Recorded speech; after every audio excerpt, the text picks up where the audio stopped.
représente un lieu qui est un tiers-lieu, mais qui est surtout un lieu de ce qu'on appelle les nouveaux territoires de l'art, qui s'appelle la Friche La Belle de Mai, et qui est situé en fait à Marseille, les nouveaux territoires de l'art étant probablement les ancêtres, on va dire un peu rapidement, des tiers-lieux.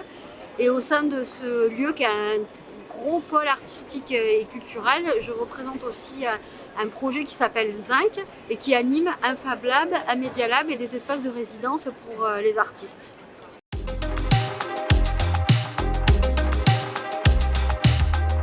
Alors en ce qui concerne la Friche La Belle de Mai, ça s'est monté parce que c'était les anciennes usines de la Ceuta il y a 25 ans et que la ville de Marseille a demandé à différents artistes et compagnies de venir l'investir afin que le lieu ne soit pas déserté une fois la désindustrialisation du site, c'était les manufactures de la Ceuta. Et en ce qui concerne Zinc, le projet est né à la base d'une labellisation dans le cadre des espaces culture multimédia du ministère de la Culture, et c'était en 98. Donc que ce soit la Friche La Belle de Mai ou Zinc, plus spécifiquement à l'intérieur de la Friche La Belle de Mai, on est sur des projets qui sont nés il y a 20-25 ans de volonté politique, que ce soit de la ville ou de l'État. Le fait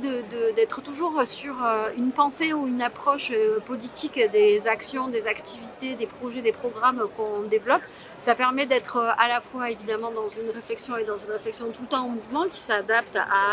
à l'évolution aussi de la société, qui permet aussi de s'adresser au fur et à mesure des années aux différentes personnes qui peuvent être concernées par le fait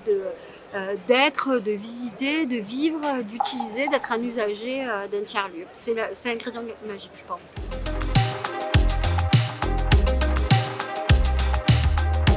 Alors au sein du CNTL, le rôle que j'aimerais avoir est celui justement d'être tout le temps dans le rappel d'abord de cette histoire longue des lieux intermédiaires et notamment des lieux intermédiaires artistiques et culturels en France qui ont aujourd'hui une expertise et une expérience de ce que sont que les lieux hybrides au sein desquels on croise tout un tas de personnes différentes et qui permettent aussi le fait de décloisonner. Et le rôle que j'aimerais bien avoir aussi sur la question de la gouvernance, c'est de faire en sorte que le sujet et l'accompagnement de ces politiques liées au tiers-lieu soient vraiment très effectifs et notamment très effectifs dans une forme de simplicité et peut-être même aussi de pragmatisme.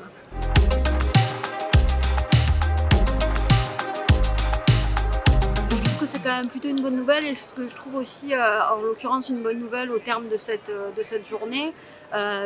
pendant laquelle on a quand même vu 5 ministres qui sont venus s'adresser à nous d'une façon différente, mais en tout cas si la rencontre a été variée en fonction des ministres, ils ont quand même chacun porté la parole de la nécessité de conserver dans les politiques qui vont être déployées à l'endroit des tiers-lieux, la logique justement de pluralité, de décloisonnement, de foisonnement, de garder ce côté un peu indiscipliné. Et je trouve que c'est vraiment une bonne nouvelle, c'est-à-dire que la conscience en fait par l'État du potentiel de développement de ces lieux, du potentiel dans le cadre de développement économique, mais aussi du potentiel humain et notamment justement autour de ce sujet de l'hybridation, du décloisonnement, de la trans et de la pluridisciplinarité, c'est-à-dire de garder aussi, de vouloir conserver à chacun de ces lieux tout en les accompagnant dans leur développement, cette spécificité de lieux indisciplinés.